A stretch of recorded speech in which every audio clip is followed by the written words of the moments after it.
అతి తక్కువ ఫీజుతో కోచింగ్ ఇస్తూ మీ గవర్నమెంట్ ఉద్యోగం కళని నిజం చేస్తుంది లేస్ అకాడమీ. సంవత్సరాలు వాడికి ఫ్రీ సీట్. 10th 9.7 ఆర్ 9.8 అప్పుడు జీపీఏ స్టార్ట్ మాకు. సో అది కంప్లీట్ చేసుకుని బయటకు వచ్చేసాడు. వాడు బయటికి రావడంతో నాకు ఒక ఫీల్, మళ్ళీ నా తమ్ముడు నా దగ్గరకు వచ్చేసాడని. మళ్ళీ సపరేట్ జాయిన్ చేస్తానంటే నేను అస్సలు ఊరుకోను. ఇద్దరం ఒకే చోట ఉంటామని పట్టుకొని కూర్చున్నాం ఇద్దరం. వాడు స్కూల్ డేస్లో ఉన్నప్పుడు వాడికి మటన్ అంటే చాలా ఇష్టం. ఎర్లీ మార్నింగ్ 3కి మటన్ కోస్తారు. నేను 2:30కి వెళ్ళిపోయి మటన్ కాడ ఇలా కూర్చునేవాడిని. మా నాన్న జేబులో, నిద్రపోయేవాడి జేబులో డబ్బులు తీసుకుని వెళ్ళిపోయి మటన్ తీసుకుని వచ్చేసి మా అమ్మని లేపి 6 కల్లా క్యారేజ్ రెడీ చేయించేవాడిని. 10కి స్కూల్ గేట్లు ఓపెన్ చేస్తారు స్టడీ అవర్స్ అయిపోయి. 10 కనంటే నేను 7 కల్లా అక్కడ ఉండేవాడిని. 3 hours వాడు ఎప్పుడు బయటకు వస్తాడని క్యారేజీ పట్టుకొని గేట్ ముందు నుంచునేవాడిని. గేట్ ఓపెన్ చేయగానే ఫస్ట్ పరిగెట్టుకుంటూ వచ్చేది వాడే. వచ్చేవాడు ఒక చెట్టు కింద కూర్చునేవాడిని, ఒక పట్ట లాంటిది వేసుకొని, బియ్యం బస్తాలు ఉండే కదా, ఆ పట్ట సంకన పెట్టుకొని క్యారేజ్ పట్టుకొని ఉంచునేవాడిని. వాడు రాగానే నా పట్ట వేసుకొని కూర్చొని ఇద్దరం కలిసి కూర్చొని తిని, వాడికి వెళ్ళేటప్పుడు నా దగ్గర మిగిలిన 5 రూపాయలు 10 రూపాయలు వాడి చేతులు పెట్టేసి మళ్ళీ 70 కిలోమీటర్లు వచ్చేవాడిని ఆటోలో. 70 కిలోమీటర్లు అచ్చంగా వాడిని చూడటానికి ఎవ్రీ సండే వెళ్ళేవాడిని. అంత ఇష్టం. 1 వీక్ వెళ్ళకపోయినా వాడు కన్నా ఫేవర్ రావాలి, నాకన్నా ఫేవర్ రావాలి, దిగులు వేసుకొని. అంత బాండింగ్ ఉంది. మనోడు నార్మల్గా ఫన్నీ అంటే ఇప్పుడు గొడవ పడతాడు, నామినేషన్ చేస్తాడు, మళ్ళీ ఇల్లు కలిసిపోతాడు. ఎందుకు అలాగే ఉంటాడు? అంతే బయటైనా అంతే అన్న. ఇప్పుడు సమ్ ఎమోషన్స్ అనేది ఇంకా అన్కంట్రోల్డ్, అది ఎవరికైనా అంతే. ఆ టైం సిచ్యువేషన్ బట్టి ఏదో అరిచేస్తాం కానీ తర్వాత కూర్చొని థింక్ చేస్తే అది రైట్ ఆర్ రాంగ్ అనేది అప్పుడు అర్థం అవుతుంది. సో ఆ పాయింట్ ఆఫ్ వ్యూలో వెళ్ళి తర్వాత సర్ది చెప్పుకోవటము, మళ్ళీ కలిసిపోవటము. సరే హర్ట్ అయ్యారంటే సారీ చెప్పటము, ఇంకా బాగా హర్ట్ అయ్యారంటే కనీసం వాళ్ళు నవ్వించడానికి ట్రై చేస్తాడే తప్ప రియల్గా అయితే అస్సలు యాంగర్ పర్సన్ కాదు. నామినేషన్ ప్రాసెస్లో అయినా సరే ఇది అని గట్టిగా మాట్లాడతాడు తప్ప అరవడు. లైక్ నువ్వు ఇది అని కన్ఫామ్గా చెప్పడు. దాన్ని సర్ది చెప్పుకుంటాడు, ఓకే డన్ చేసేసే. అవసరమైతే పక్కకి వెళ్ళిన తర్వాత కూర్చోబెట్టి మాట్లాడే మనస్తత్వంగా గొడవ పడ్డు. మరి తనూజ ఇమాన్యుయల్ బాండింగ్ స్టార్టింగ్ బాగుండేది, మధ్య మధ్యలో దూరం అయిపోతుంటే నీకేమైనా అనిపించిందా? It's a game, part of గేమే. అండ్ కొన్ని రోజులు ముందుకెళ్ళే కొద్దీ మిస్కమ్యూనికేషన్స్ అవుతాయి. ఒకళ్ళ గేమ్ ఒకరికి నచ్చకపోవచ్చు, ఇంకొకళ్ళ ప్రయారిటీ అవ్వచ్చు. సో ఆ పాయింట్ ఆఫ్ వ్యూలో ఏదైనా జరగవచ్చు. సో ఆ కమ్యూనికేషన్ అనేది కన్ఫామ్గా దూరం అవుతాడు. అండ్ రీసెంట్లీ కూడా నామినేషన్ ప్రాసెస్లో నువ్వు నా ఫ్రెండ్, ఆ బాండింగ్ ఎక్కడికి పోదు. బట్ ఆ చిన్న కమ్యూనికేషన్స్ అనేవి గ్యాప్ని దూరం చేస్తున్నాయి అంతే తప్ప వాళ్ళిద్దరు ఫుల్ బాండింగ్ అనేది చాలా హ్యాపీ ఉంటుంది. ఎంజాయ్ చేస్తారు ఆడియన్స్ కూడా. స్టేజ్ మీదకి వెళ్ళావు, ఎందుకు మాట్లాడలేదు? ఏం చెప్పాలనుకోలేదా? ఎందుకు సైలెంట్ ఉండిపోయావు? అది ఒక చిన్న రీజన్ అన్న. నేను 24/7 లైవ్ చూస్తాను. 1 షాట్ కూడా మిస్ అవ్వను. లైవ్ చూస్తాను. డ్రైవింగ్లో ఉన్నా సరే సింగిల్ హ్యాండ్తో డ్రైవ్ చేస్తే ఇలా చూస్తూ ఉంటాను ఎవ్రీ టైం. అవసరమైతే కార్కి కనెక్ట్ చేసుకొని చూసుకుంటా పోతా, డ్రైవర్ని పెట్టేసుకొని. అలాంటిది నేను 24/7 లైవ్ చూస్తున్నా, నా తమ్ముడు నాతో మాట్లాడలేడు, నేను చూస్తున్నాను అంతే. బట్ ఆన్ స్టేజ్ మీదకి నేను వెళ్ళంగానే నేను ఫస్ట్ టైం సూట్ వేసా. మొన్నే నా లైఫ్ టైంలో నేను సూట్ వేసింది ఫస్ట్ టైం. సో అది నన్ను చూడంగానే స్టేజ్ మీదకి అరే అన్నా అని అనగానే అంత పెద్ద సౌండ్ బాక్సెస్లో నా తమ్ముడు వాయిస్ వినగానే గూస్ బంప్స్. 3 months తర్వాత నా తమ్ముడు నన్ను అన్న అని పిలిచాడు. లిటరల్లీ ఏడుపు ఆగల. ఆ ఏడుపు వల్ల నేను ఏం మాట్లాడలేకపోయినా తప్ప వాడికి చాలా మాట్లాడదామని ఇంకా చెప్దామని వెళ్ళాను. వెళ్ళిన తర్వాత అన్కంట్రోల్డ్. అక్కడికి వెళ్ళిన తర్వాత అన్న సూట్ బాగుంది రా, ఎలా ఉన్నావు మాట్లాడుతుంటే ఇంకా నా నోట్లోనే మాట రాలే.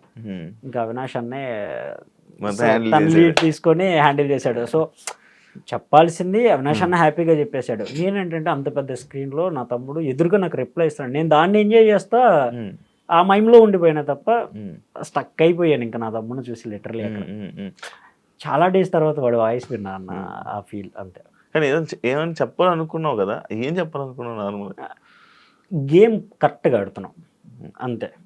అండ్ హీస్ చాలా ఇంటెలిజెంట్ అన్న, చాలా ఇంటెలిజెంట్.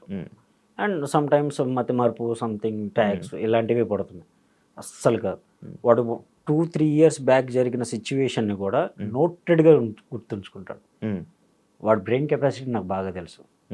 సో నేను చెప్పాల్సింది ఒకటే, నువ్వు మర్చిపోయావు అని అనుకున్న పాయింట్ని మెమరైజ్ చేసుకొని ఎవరైతే అన్నారో దాన్ని నువ్వు నేను ఇది కాదు అని నిరూపించుకో. నీ బ్రెయిన్ నాకు తెలుసు కాబట్టే చెప్తున్నాను, నువ్వు స్టాండ్ తీసుకొని నిలబడితే నిలబడు. నీకు ఆడియన్స్ ఫైర్ ఎక్స్పెక్ట్ చేస్తున్నారు, ఆ ఫైర్ని కంటిన్యూ చేయని చెప్దామని వెళ్ళాను.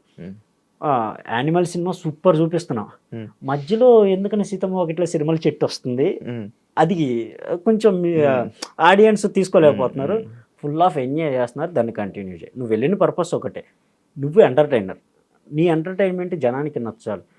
పటాసులో చేసేటప్పుడు ఎవరు నవ్వేవాళ్ళు కాదన్న, అది రిలీజ్ అయ్యి బ్యాక్గ్రౌండ్ మ్యూజిక్ వేస్తే కానీ నవ్వాలి. స్టేజ్ మీద మేము నుంచుని అంత కష్టపడి స్కిట్ చేసినా ఎవరు నవ్వాల, బయటకు వచ్చిన తర్వాత ఒక సెల్ఫీ అడగల. బట్ ఇప్పుడు లోపల ఉండి వితౌట్ బ్యాక్గ్రౌండ్ మ్యూజిక్ కూడా ఆడియన్స్ ఎంజాయ్ చేస్తున్నారు. సో అది నువ్వు సక్సెస్, నువ్వు అక్కడే సక్సెస్. వాడు వెళ్ళిపోయిందే దానికోసం. నాకు నా జోక్ని, నా ఎంటర్టైన్మెంట్ ఇంకో 10 మంది ఎంజాయ్ చేస్తే చాలు అనుకున్న వాడికి ఇప్పుడు 1000 మంది ఎంజాయ్ చేస్తున్నారు. సో కప్పుతో నీకు అనవసరం, నీ టార్గెట్ ఎంటర్టైన్మెంట్ చేయటం వెళ్ళావు, అదే చేస్తున్నావు, కంటిన్యూ చేయి. బయటకు ఎవరు వస్తారు ఎవరు ఉంటారు అనేది నీకు అనవసరం. వెళ్ళిన టార్గెట్ ఫుల్ఫిల్ చేసుకుని హ్యాపీగా రా అని చెప్దామని వెళ్ళాను. ఎన్ని మాటలు ఏమైపోయాయి అసలు, మొత్తం అన్నా ఆ వర్డ్ వినంగానే లిటరల్లీ స్టక్డ్. నేను ఇలా నుంచున్నవాడిని ఇంకంతే, వాడినే చూస్తా ఉన్నా. వన్ ఆఫ్ ది ఫ్రేమ్లో చూస్తే వంశీ ఏం మాట్లాడరా అని అంటే నేను వాడిని చూస్తున్నాను. నాగార్జున గారు కూడా వంశీ నువ్వేం మాట్లాడు అంటే అవినాష్ అన్న పిలిచిన దాకా కూడా నేను వాడి మైండ్లోనే ఉన్నా. సో అంతగా నేను వాళ్ళు ఆ ఫీల్డ్ని ఇది చేసుకున్నా. అంటే దగ్గర పక్కన సెట్, నేను ఈ సెట్లో ఉన్నా, నా తమ్ముడు నాతో మాట్లాడుతున్నాడు, వీళ్ళందరూ ఉన్నారా లేదా అని కూడా పట్టించుకోవాలి. మర్చిపోయి ఇంక వాడినే చూస్తా ఉన్నా. అంత పెద్ద ఎల్ఈడి స్క్రీన్ మీద నేను నా తమ్ముడిని చూస్తుంటే వాడు రిప్లై ఇస్తుంటే నేను వాడిని చూడకుండా వీళ్ళతో మాట్లాడితే అయిపోయింది. ఇంకా సమ్ టైం కొంచెం తమ్ముడు అలా చూసుకో, ఆ ఫీల్డ్ లో ఇంకా అలా స్టక్ అయిపోయాను, అంతకుమించి ఏం లేదు. బిగ్ బాస్ ఆపర్చునిటీ వస్తుంది అనుకున్నారా మీరు? మనోడు ఎక్స్పెక్ట్ చేసాడా? నేను ఎక్స్పెక్ట్ చేయలే. నేను వేరే మూవీ షూట్లో ఉన్నాను. షూట్లో ఉంటే ఇంకో 4 daysలో వాడు లిటరలీ వాడికి ఫోన్లు వచ్చాయి, వెళ్దామని ఫిక్స్ అవుతున్నాడు. చాలా మందిని కనుక్కున్నాను, వెళ్తాం మంచిదా లేదా, వెళ్తే కొంచెం అప్పులు ఉన్నాయి అవి తీరుతాయి, అండ్ ఈ స్టేజ్ నుండి ఇంకో 100 మందికి తెలుస్తాను, బెటర్ ఆపర్చునిటీ కదా. అలా లాస్ట్ టైం కంటెస్టెంట్ని వాళ్ళని కొన్ని సలహాలు అడిగారు. సో ఫైనల్ జడ్జిమెంట్కి వచ్చిన తర్వాత ఇంకో 4 daysలో నేను లోపలికి వెళ్ళిపోతాను అన్నప్పుడు నాకు చెప్పాడు, ఈ జడ్జిమెంట్ ఆ ప్రాసెస్లోనే కాస్ట్యూమ్స్ సెలెక్ట్ చేసుకోవాలి, ఈ సూట్స్ ఇవన్నీ మాట్లాడుకోవాలి, వీక్లీ ఏం పంపించాలని అవన్నీ ఏం డిస్కస్ చేయలా. నేను వెళ్తే మంచిదా కాదా ఇది ఒకటే డిస్కస్ చేశాడు. 4 days తర్వాత వెళ్తాను అన్నప్పుడు నాకు సూట్స్ కావాలి, వారం ఇన్ని పంపించాలి, ఈ బట్టలు పంపించు, నాకు బ్యాగీ ప్యాంట్లు ఇష్టం అవి పంపించు, టీషర్ట్లు ఇష్టం అవి పంపించు, ఇంత పెద్ద లిస్ట్ ఇచ్చాడు. నేను ఎక్కడ తిరగాలి? ఇంకా నేను చేసే షూట్ కూడా డైరెక్టర్ గారిని రిక్వెస్ట్ చేసి, సారీ సార్ నేను ఎగ్జిట్ అవుతున్నాను, ప్లీజ్ ఏమనుకోకుండా, ఇది నా తమ్ముడు లైఫ్, నేను వాడి కోసం వెళ్ళాల్సిందంటే ఆయన కూడా ఆర్కే సార్ అని చెప్పేసి మిస్టర్ సెలబ్రిటీ మూవీకి చేస్తున్నాను, వెళ్ళమ్మా ఏం పర్లేదు డన్ అని చెప్పేసి నేను వచ్చేసా. ఆ 4 days నుండి స్టార్ట్ చేస్తే ఎర్లీ మార్నింగ్ సెట్ లోపలికి వెళ్ళిపోతాడు అన్నప్పుడు ఫోన్ చేస్తే అప్పటికి నేను షూలు అవన్నీ సర్దుతూ ఉన్నా, ఏ షూ పంపించాలి, ఏ వారం ఏవి పంపించాలి, ఇవన్నీ ఈ పనిలోనే ఉన్నానే తప్ప వాడు వెళ్ళేటప్పుడు లిటరల్లీ బాయ్ కూడా చెప్ప స్టేజ్ మీద అంత ఎమోషనల్ అయ్యా, వెళ్ళేటప్పుడు బాయ్ చెప్పే ఛాన్స్ కూడా నాకు లేదు. సో ఆ బట్టలు అవన్నీ చూసుకోవటం, ఈ పిఆర్ సెక్షన్ ఇవన్నీ మనకు అసలు తెలియని కూడా తెలియదు, ఇవేంటో కూడా తెలియదు. లిటరల్లీ ఇక్కడికి వచ్చిన తర్వాత ఓకే ఇలా ఉంటుందా అని తెలిసే తప్ప అంతకుముందు మనకు తెలిసిందల్లా ఒకటే, ఎవడన్నా ఛాన్స్ ఇస్తే దాన్ని ప్రూవ్ చేసుకోవటం. లిటరల్ ఇప్పటికీ అదే ప్యాటర్న్లో ఉన్నాం. అన్న ఏదైనా ఛాన్స్ ఉందా, ఉంటే చెప్పండి నేను ఇది చేస్తాను, మీ దగ్గర ఏమైనా అవకాశం ఉంటే చెప్పండి. ఆ ఛాన్స్ వస్తే దాన్ని నిలబెట్టుకోవడానికి నానా కష్టాలు పడటం, ఇది ఒకటే తెలుసు. ఇన్ని ఉంటాయని తెలిస్తే అసలు వాడు వెళ్ళకపోవచ్చు, వెళ్ళుండొచ్చు, వెళ్ళినా కానీ నేను ఇదే కష్టం పడాలి. వాడు ఎంత కష్టపడుతున్నాడో నేను అంత కష్టపడితేనే అది జనానికి నేను చూపించగలను. సో దానికోసమే నిలబడ్డాను. అమ్మగారికి ముందు ఎప్పుడు బిగ్ బాస్ చూడలేదు కదా, వాళ్ళకి బిగ్ బాస్ తెలియవా? అంత లేదు. ఫస్ట్ అన్ని సీజన్స్ మా అమ్మ పిచ్చ ఫ్యాన్. అవునా? అన్ని సీజన్స్ లిటరల్ యావర్ కోసం ఏడ్చిన మా అమ్మ. అవునా? యావర్ గారు శివాజీ గారితో ఒక వర్డ్ చెప్పేవాళ్ళు అప్పుడు, అంటే నా అకౌంట్లో డబ్బులు లేవమ్మా అన్న అనే కొన్ని సిచ్యువేషన్స్ జరిగాయి.